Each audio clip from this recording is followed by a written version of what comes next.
여러분 안녕히 주무셨습니까? 우리가 잠든 사이 어떤 일이 있었을까요? 굿모닝 글로벌과 함께 하시죠. 자, 지난 밤 사이 미국 증시가 안타깝게도 다시 한번 크게 밀리는 모습이 나타났습니다.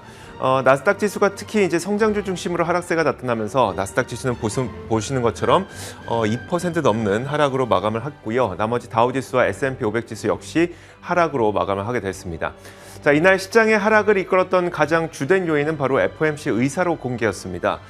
지난 3월 FOMC에서 어떤 의견들이 나왔는지를 확인하는 작업이었었는데요. 자, 이걸 통해서 잠시 후에 애프터마켓을 통해서도 자세하게 살펴드리겠지만 대차대조표 축소에 대한 이야기도 있었고요. 50bp 인상 가능성에 대한 이야기도 있었던 것으로 확인됐습니다. 자, 그러다 보니까 생각보다 빠르게 연준이 긴축을 할 수 있겠구나라는 시장 심리가 전체적으로 시장을 짓누르는 효과가 있었습니다. 자, 결국 이런 것들 때문에 3대 지수 모두 하락을 했는데 이날은 다행히도 유가는 크게 하락했습니다. 국제에너지기구에서 1,200만 배럴의 비축률을 풀 것이라는 소식을 전하면서 국제 유가가 하락했지만 이런 유가가 하락한다는 요인도 시장을 상승시킬 수는 없었습니다. 워낙 FOMC에서 긴축에 대한 강도를 높이는 그리고 강하게 가져가는 그런 스탠스가 발견됐기 때문이었었죠. 자, 이런 것들이 전체적인 시장을 짓눌렀습니다. 그렇다면 자세하게 시장에서는 어떤 반응들이 나타났었는지 마감 시황을 통해서 확인해 보시죠. 전체를 앵커입니다. 네, 미국 증시 마감 상황 정리해 드리겠습니다. 미국 증시가 연 이틀 하락세를 이어갔는데요. 연준의 3월 FOMC 공개를 앞두고 장 초반부터 이렇게 낙폭을 기록한 채 분위기가 좋지는 못했습니다. 동부 시간 오후 2시, 우리 시간으로는 새벽 3시였는데요. 이때 연준의 FOMC 의사록이 공개된 이후에 시장의 낙폭이 한 차례 더 확대되는 모습이 나타나기도 했습니다. 그러면서 나스닥 지수가 많게는 오늘도 2%대의 낙폭을 기록한 채 거래를 마쳤는데요. 이 시장 하락의 주된 원인이었던 FOMC 의사록의 내용부터 확인해 보겠습니다. 이번에 공개된 의사록 내용을 보시면 마치 연준이 하나의 메시지를 던지려는 듯한 그런 느낌이 났는데요. 인플레와 맞서 싸우는 과정 속에서 우리가 조금이라도 비둘기파적일 거다라는 기대를 완전히 버려라, 이런 경고의 메시지를 던지는 듯 했습니다. 당장 올해부터 대차대조표 축소가 시행될 것으로 보이는 가운데 그 규모를 월 950억 달러씩 줄이는데 연준 위원들이 사실상 합의한 것으로 나타났습니다. 그리고 이는 직전 QT가 이뤄졌던 2017년에서 2019년 때보다 이 축소 물량이 무려 2배에 달하기 때문에 시장으로의 충격도 불가피할 것으로 보입니다. 이 QT에 대한 내용 외에도 기준금리 인상 속도에 대한 내용도 담겨 있었는데요. 많은 참석자들이 지난 3월 50bp 인상에 무게를 실었다고 합니다. 그런데 우크라이나 리스크에 따른 불확실성으로 인해서 3월에는 25bp 인상만을 결정했다고 하고요. 그렇기 때문에 자연스럽게 5월에는 50bp 인상 가능성이 그만큼 더 커졌다고 해석해 볼 수도 있겠습니다. 이런 내용이 공개된 이후에 시장은 깜짝 놀라는 흐름이었습니다. 특히나 미국의 10년물 금리가 의사록이 나온 오후 2시를 기점으로 폭등세를 기록했었는데요. 순식간에 2.65%대까지 치솟으면서 3년 내 고점 수준을 키웠고 이와 동시에 3대 지수도 낙폭을 키우는 모습이었습니다. 오늘 의사록이 이렇게 공개되기 앞서 개장 시간대에는 패트릭 카커 필라델피아 연은 총재가 연설 자리를 가지기도 했습니다. 이 자리에서 하커 총재 역시도 현재 인플레이션이 매우 우려스럽다라는 이유를 들어서 이 각종 매파적인 발언들을 내놨습니다. 전일 브레이너드 이사의 발언에 이어서 시장에 추가적인 하락 압력을 가하는 내용이었습니다. 자, 이런 재료들 속에서 오늘장 섹터와 종목별 분위기 어떻게 나뉘었는지 확인해 보겠습니다. 어제와 비슷한 흐름이 이긴 한데요. 이 상승과 하락의 폭이 더 극명하게 나뉘는 하루였습니다. 기술 성장주에서 가치주로의 로테이션이 더 뚜렷하게 나타났는데요.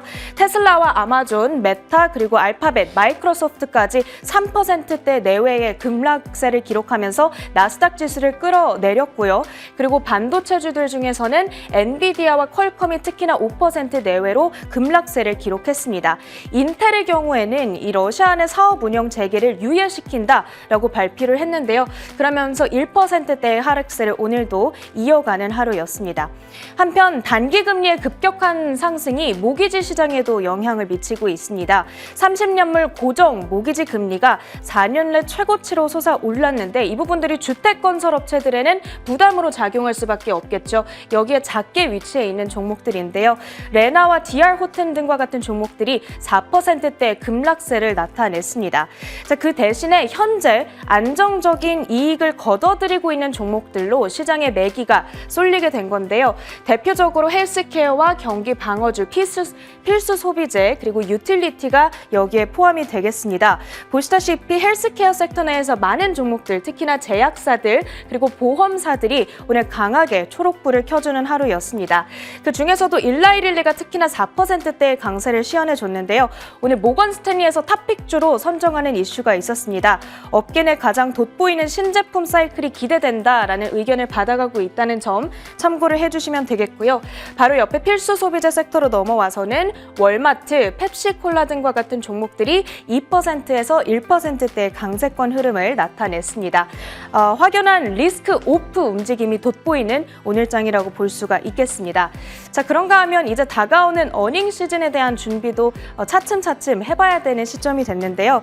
골드만삭스의 데이빗 코스틴 전략가는 지금 같은 시장 환경 속에서는 마진 회복력이 높은 기업들을 주목해야 된다라고 조언하기도 했습니다. 그러면서 알파벳과 나이키 등 견조한 마진을 팬데믹 기간에도 잘 지켜냈던 종목들에 주목하라는 조언이 전해지기도 했으니까요. 이런 점들까지 체크를 해보시면 되겠습니다. 오늘 장 전해졌던 특징주들로 넘어가 보겠습니다. 첫 번째로 리비안부터 봐야겠는데 올해 1분기 2,500여 대의 차량을 제조했다라고 발표를 함과 동시에 올해 25,000대의 생산 목표치를 재확인시켜줬습니다. 아무래도 기존의 시장에서 예상하고 있었던 5만 대보다 훨씬 줄어든 숫자이다 보니까 이 실망 매물이 계속해서 쏟아지는 모습이고요. 오늘도 5%의 급락으로 진행이 됐습니다. 그 다음으로는 제트블루 확인해 보겠습니다. 어제 장 마감 이후에 전해졌던 소식인데요. 이 제트블루는 미국의 저가 항공사에 속합니다.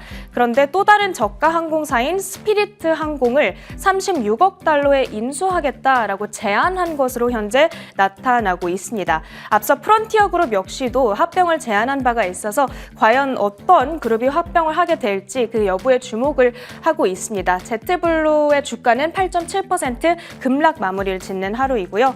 다음으로 틸레이도 확인해 보겠습니다. 오늘 전해진 실적 결과에서 깜짝 이익을 공개하면서 약세장 속에서 3%대 선방하면서 마무리가 됐는데요. 이런 실적과 더불어서 슈퍼마켓 체인인 홀푸즈와의 파트너십 딜까지 공개를 했기 때문에 기대감을 더 받아가고 있는 하루가 되겠습니다. 이렇게 오늘 전해졌던 특징주들 모두 정리해봤고요. 마지막으로 상품 선물 시장 움직임까지 체크해 보겠습니다. 먼저 국제 유가부터 봐야 되겠습니다. 국제 유가는 다행히 오늘 이렇게 진정세를 나타내고 있습니다. WTI 기준으로 봤을 때에는 배럴당 현재 5% 가까운 낙폭을 기록하면서 97달러 수준마저 하회하고 있는데요. 미국을 비롯한 60개국의 IEA 멤버국들이 전략 비축유를 1억 2천만 배럴 추가 방출하기로 결정을 했습니다. 여기다가 더불어서 전일 미국의 크루드 재고가 깜짝 놀랄 정도로 늘어났다라는 점 역시도 유가 하락에 힘을 보태고 있는 하루가 되겠습니다. 마지막으로 금 가격까지 체크를 해보겠습니다. 금 가격은 오름세를 나타내고 있습니다. 현재는 상승폭을 좀 많이 반납하고 있기는 한데요. 인플레이션 우려 그리고 안전자산에 대한 어떤 어필, 이 매력도가 급격한 금리 상승에 대한 우려를 상쇄시키고 있다. 이런 분석 전해지고 있습니다. 이렇게 미국 증시 마감 상황 전반적으로 정리해드렸고요. 잠시 후 애프터마켓으로 이어가겠습니다.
자, 지난밤새 미국 시장에서 떠올랐던 여러 가지 이슈들 정리해드리겠습니다. 오늘도 애프터마켓 신한금융투자 WM 리서치부 최진석 팀장과 함께합니다. 어서 오세요. 안녕하십니까? 네. 자, 4가지 키워드가 준비되어 있습니다. 첫 번째 키워드부터 만나보시죠. 첫 번째 키워드는 바로 이겁니다. 거의 2배라는 키워드인데 분명 이게 이제 FOMC 의사록 공개와 관련된 내용일 것 같은데 뭐가 2배일까요? 네, 의사록 내용 중에서 사실은 뭐 가장 중요했던 그런 문구지 않을까라는 생각이 듭니다.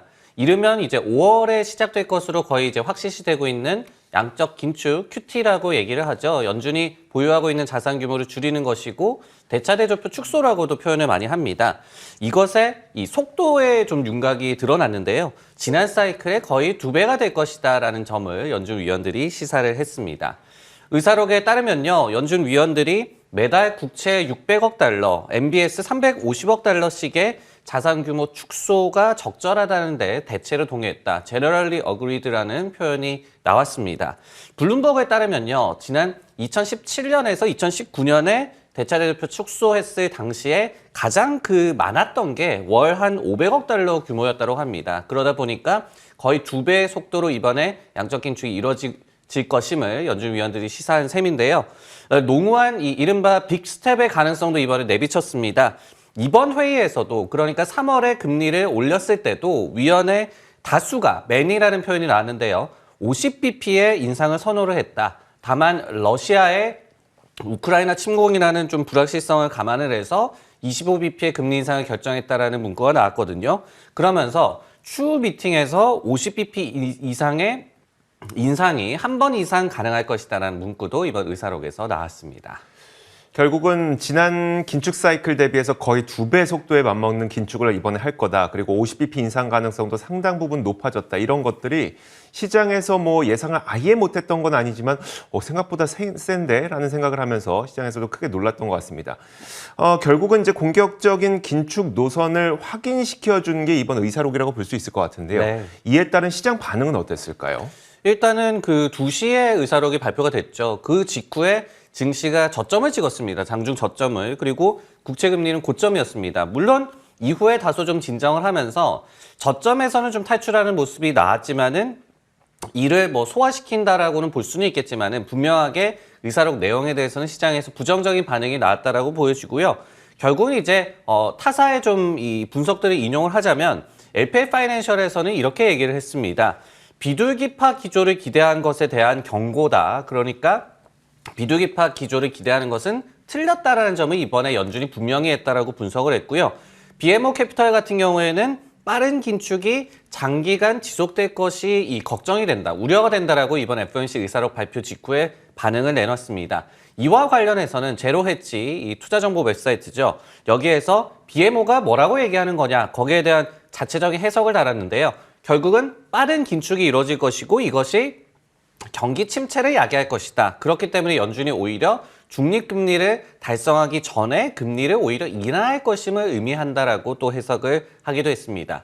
결국은 이 같은 좀 반응이 나오는 것, 그리고 실제 의사록의 내용을 좀 살펴보더라도 시장이 긴축에 대한 눈높이를 또 한 번 조정하는 과정이 필요할 것 같은데요. 그렇기 때문에 이 의사록을 좀 받아들이는 것이 오히려 잘 됐다라는 그런 반응도 있었습니다. 예를 들어서 그린위치 이 웨스트 매니지먼트라는 기관에서는 우려 대비해서는 평이한 의사록이었다. 오히려 자신을 안도했다라고 얘기를 했고요. 앨런.B. 란치 어소시에이츠라는 기관을 로이터 통신에서 인용을 했는데 브레이너드 이사의 말이 사실은 더 임팩트가 있었고 거기에서 크게 바뀐 것은 없었던 그런 의사록 내용이었다. 이런 또 안도하는, 그러니까 매를 이제 또 맞았다. 이 정도로 또 해석하는 기관들도 존재를 했습니다. 알겠습니다. 바로 이어서 다음 키워드로 넘어가 볼 텐데 그렇게 매를 맞았다면 사실 시장이 왜 이렇게 또 추가적으로 하락했을까에 대한 궁금증이 있습니다. 다음 키워드 열어서 그 내용 이어가 보도록 하겠습니다. 자, 다음 키워드는 바로 이겁니다. 선반영은 그럼 없었던 것이냐? 사실 어제 우리가 앞서 말씀해 주셨던 것처럼 브레이너드 연준 의사가 미리 시장의 매를 좀 맞았죠. 그러다 보니까 그러면 뭐 의사록이 공개된다고 하더라도 미리 매 맞았으니까 뭐 시장에선 충격이 크지 않을까라는 생각을 했었는데 실제로는 오히려 또 하락을 했습니다. 왜 선반영은 없었던 것일까? 일단 의사록이 발표된 이후에 몇 가지 눈에 띄는 시장 트레이더들의 반응이 있었습니다. 이미 전날 브레이너드의 발언으로 미리 매맞은 증시가 왜 또 하락했는지 짐작해 볼 수 있을 만한 그런 대목들인데요. 자, 먼저 롬바드 오디어의 수석 이코노미스트는 연준이 빠른 긴축 사이클을 가져간다는 점이 매우 분명해졌다면서 물론 연준이 소프트 랜딩에 성공할 가능성도 있지만 이건 매우 기적적인 일이 될 것이다 라는 평가를 했습니다. 쉽게 말하자면 물가를 잡기 위해서 빠르고 강력한 긴축을 하겠지만 미국 경기의 둔화 없이 그것이 가능할지에 대한 의문을 제기한 것이죠. 그러다 보니까 시장이 재차 밀린 것 아니냐는 해석이 나오는 거고요. 또 한 곳에서는 테미스 트레이딩이라고 하는 기관입니다. 전날 브레이너드의 발언 이후 시장은 연준 의사록에서 생각보다 나쁜 뉴스가 나올 것에 대비했다. 하지만 실제 의사록에서 그녀의 발언과 일치하는 내용이 발표됐다. 이렇게 설명을 했는데 무슨 의미냐면 시장은 하루 전날 미리 매를 맞긴 했는데 보통 이렇게 되면은 기대보다 덜 충격적인 내용이 나오길 사실은 약간 기대하거든요. 하지만 실제로 브레이너드의 말과 동일한 내용이 공개되다 보니까 오히려 시장은 놀란 게 아니냐는 추측이 나오고 있습니다. 또 JMP 증권에서는 트레이더가 대규모 디리스킹, 즉 리스크 오프 현상이 나타났다면서 불확실성이 변동성을 키우고 있다. 이렇게 또 주장을 했습니다. 결국 시간이 지나면 지날수록 생각보다 연준이 더 강력하게 긴축하려는 움직임이 나타나는 게 시장을 하락시키고 있다. 이렇게 볼 수가 있을 것 같은데 자, 그러면 우리 투자자들은 이런 추가적인 시장 변동성에 대비를 해야 되는 것이냐. 그러니까 다시 말하자면 더 보수적으로 대응해야 되는 것이냐. 월가의 반응은 어떨까요? 일단은 얼마간의 변동성은 또 한 번 좀 감내를 할 필요가 있을 것 같습니다. 왜냐면은 시장도 새로운 또 매를 좀 맞았기 때문에 네. 적응할 시간이 좀 필요하거든요. 그러면서 또 시장과 연준이 좀 눈높이를 맞추는 과정이 좀 얼마간은 필요할 것 같은데 왜냐하면은 연준이 조금씩 수위를 좀 높이고 있죠. 이번에 좀 일련의 과정을 보더라도 파월 의장이 3월 이 FOMC 기자회견에서 밝혔던 내용에서 브레이너드 이사의 발언은 거기에서 좀 한 단계 더 구체적인 내용을 좀 시사를 했었고 그리고 이날 발표가 된 의사록 같은 경우에도 물론 이제 지난 회의에 대한 의사록이지만은 네. 그 내용을 살펴봤을 때는 연준 위원들이 실제로 이 정도로 공격적인 긴축을 구체적으로 생각하고 있구나. 이런 점을 조금씩 수위를 높이면서 연준이 시장과 소통을 하고 있기 때문에 이런 부분을 저희가 또 한번 소화를 하는 그런 과정이 좀 필요할 것 같습니다.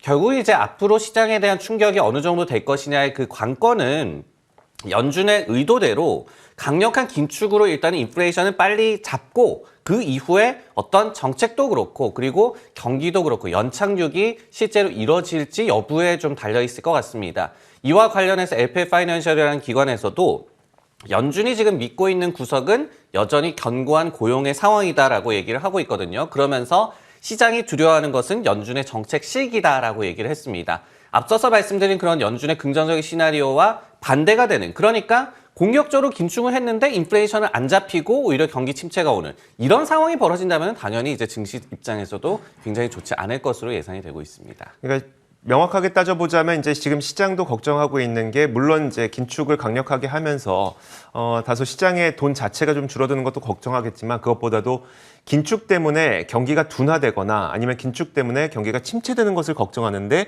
이런 연결고리만 뭐 없다면 사실 시장에서는 그렇게 크게 우려할 요인은 없다는 얘기네요. 맞습니다. 연준의 지금 의도는 5, 6월에 지금 50bpc 인상 얘기가 나오잖아요. 네. 그렇다면은 2분기 중에 정말 강력하게 처음에 이제 강력한 긴축을 통해 가지고 인플레이션을 조금 잡아보겠다라는 뜻이거든요. 거기에는 이제 고용도 튼튼하고 그렇기 때문에 소비가 미국 경제를 받쳐줄 것이다. 그래서 이제 소프트 랜딩 얘기도 연준이 계속해서 하고 있는 건데 그렇기 때문에 이게 그 시나리오대로 대만 된다면은 네. 시장이 지금은 조금씩 충격을 받고 있지만은 나중에는 뭐 그게 맞았다라는 것을 그렇죠. 깨닫겠죠. 근데 또 반대 상황의 경우에는 지금 굉장히 시장이 우려하고 있는 펄리시 에러, 정책 시기에 대한 우려도 존재를 하는 것 같습니다. 알겠습니다. 자, 이렇게 저희가 약간은 긴 시간을 좀 들여서 FOMC 의사록 공개에 대한 내용을 좀 자세하게 짚어봤습니다. 자, 이어서 다음 키워드 바로 공개할게요. 다음 키워드는 빅파마 탑픽이라는 키워드가 있고요. 그리고 릴리의 그림이 있어서 어떤 내용일지 궁금한데요. 네, 이렇게 좀 불안불안한 시장 상황이 계속되고 있는데 미국 증시에서 지금 좀 떠오르고 있고 굉장히 좀 견고한 흐름을 보이고 있는 섹터를 찾아보자면은 대형 제약주입니다. 빅파마가 선전을 하고 있는데요. 근데 모건 스탠리가 뽑은 이 빅파마 중에서도 탑픽이 릴라의 릴리였습니다. 관련된 내용을 준비를 해봤는데요. 모건 스탠리에서 이날 이 릴리에 대한 비중 확대 의견을 유지를 하면서 목표 주가를 265달러에서 364달러로 대폭 상향 조정을 했습니다. 그러면서 제약업종 가운데서 일라이 릴리가 최고의 신약 사이클, 그에 따른 또 성장 잠재력을 보유하고 있다라고 분석을 했습니다. 그리고 구체적으로는 향후 2년 내에 신약이 5종 정도 출시가 될 포텐이 있다라고 얘기를 했는데요. 그 중에 이제 중요한 것들은 하나는 당뇨 치료제가 될 것이고, 그리고 나머지 하나는 알츠하이머 치료제, 도난의 밥이라고 얘기가 나오고 있죠. 이런 부분들에 좀 기대를 걸고 있었습니다.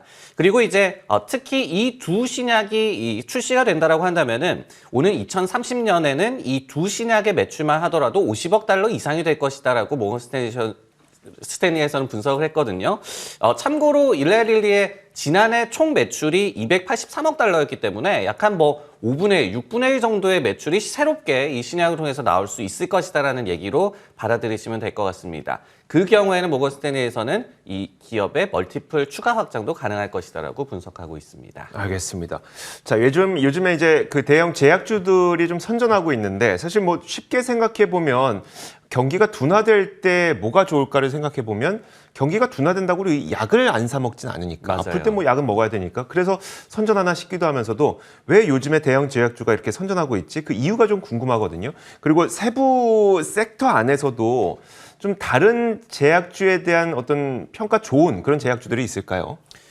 제약주 ETF PJP라는 그런 티커를 가진 네네. ETF가 있습니다. 일라이 릴리가 최대 비중이거든요. 한 6% 정도 들어있는데 올해 전체 퍼포먼스를 보면은 소폭 상승 정도예요. 근데 지난 한 달간은 8% 상승을 했고, 그리고 지금도 신고가 부근에서 계속해서 이 ETF는 움직이고 있습니다. 대조적으로 반도체 ETF SOXX가 고점 대비해서 20% 이상 하락한 것을 감안을 한다면은 대형 제약주가 분명하게 시장을 좀 방어해주는 역할을 하고 있다라고 보여지고요.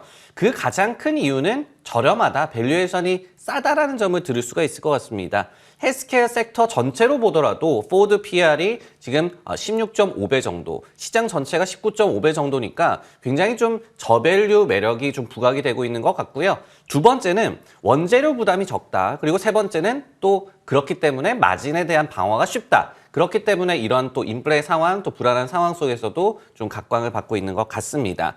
이 섹터 내에서도 그래도 선별이 필요하겠죠. 모건 스탠리에서 이날 에브비 같은 경우에는 비중 확대 커버리지를 게시를 하면서 긍정적으로 평가를 했거든요. 그러면서 관절염 치료제, 이 플래그십 모델인 이 휴미라의 특허 만료 위기에서 어떤 의약품을 다각화시키는 것이 긍정적이다라고 평가를 한 반면에 브리스톨 마이어스 스kwip 같은 경우에는 비중 축소로 모건 스탠리에서 투자 의견을 하향 조정을 했습니다. 그러면서 매출 성장 잠재력이 떨어지고 있다라고 얘기를 했거든요. 참고로 에브비와 브리스톨 마이어스 양사 모두 다 52주 신고가를 최근까지도 꾸준히 경신하고 있는 종목들이기 때문에 이런 또 선별에 대한 아이디어도 참고하시면 좋을 것 같습니다. 어쨌든 분명 이런 시장 환경에서는 우리가 평소에 재미없어 했었던 이런 헬스케어, 그러니까 특히 빅파마 기업들이 또 각광을 받는다는 점도 우리가 좀 마음속에 넣어놓고 있으면 좋을 것 같네요. 자, 다음 키워드 보겠습니다. 다음 키워드는 바로 이겁니다. 자, 보시면요. 10대 최선호 브랜드라는 키워드인데 파이퍼 샌들러에서는 매년 2번에 걸쳐서 10대들을 대상으로 설문조사를 합니다. 과연 10대들이 어떤 것들을 좋아하는지 좀 눈여겨보면서 주식 투자의 아이디어를 얻고자 하는 목적의 설문조사이기 때문에 많은 분들이 관심을 갖고 계신데 이번 설문조사의 가장 큰 특징을 살펴보면요. 미국 10대들도 경제적인 불확실성에 대한 고민과 걱정은 하면서도 룰루레몬과 나이키 이런 애슬레저 브랜드들에 대한 구매는 상당히 많이 하고 있는 것으로 나타났습니다. 특히 나이키의 경우에는 11년 연속 10대들이 가장 선호하는 의류 브랜드 1위 자리를 이번에도 유지해오고 있는데 이번에도 역시 1위를 차지했습니다. 아메리칸 이글은 10대들이 두 번째로 선호하는 의류 브랜드로 자리를 지켰고 이번에 눈에 띄는 점은 또 룰루레몬이었습니다. 룰루레몬은 작년에 비해서 한 단계 상승해서 룰루레몬에 대한 10대들의 선호도가 점차 높아지고 있다는 것을 확인할 수 있었습니다. 이번 설문에서 좀 특이했던 점은 이거였었는데요. 많은 10대들이 가상현실을 통해 상품을 구매하는 아이디어인 이른바 메타버스에 대해서 사실 우리는 좀 기대를 하지 않았겠습니까? 근데 확신이 없거나 관심이 없다고 응답한 비율이 거의 절반이 넘었습니다. 또 한창 시장에서는 이제 메타버스 붐이 일었지만 실제 10대 소비자들은 그것 때문에 구매를 하지 않았다는 것을 볼 수가 있는 거고요. 또 한 가지가 점점 더 많은 10대들이 지난번 설문조사 때보다 NFT, 즉 대체 불가능한 토큰에 대해서 훨씬 익숙하다고 말했지만 실제로 구매한 사람은 소수에 불과한 것으로 나타났다고 합니다. 다시 말하자면 시장에서 메타버스와 NFT 바람이 한창 불긴 했지만 10대들의 실수요로 이어지지는 않았다는 것을 보여주는 대목이고요. 10대들을 겨냥하는 기업들은 이 설문을 통해서 또 얻을 수 있는 힌트가 많기 때문에 시장에서도 상당히 눈여겨보는 설문이거든요.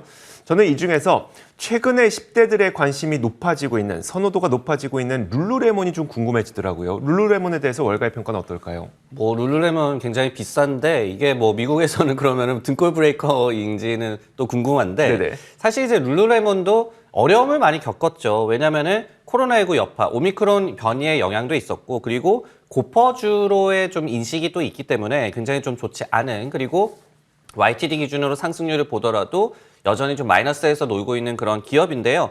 하지만은 최근에, 그러니까 3월 말에 1월 결산분기 실적을 좋게 발표를 했고요. 그리고 가이던스도 우호적으로 공개를 했습니다. 그 이후에 투자 심리가 좀 우호적으로 변하고 있는 것 같습니다.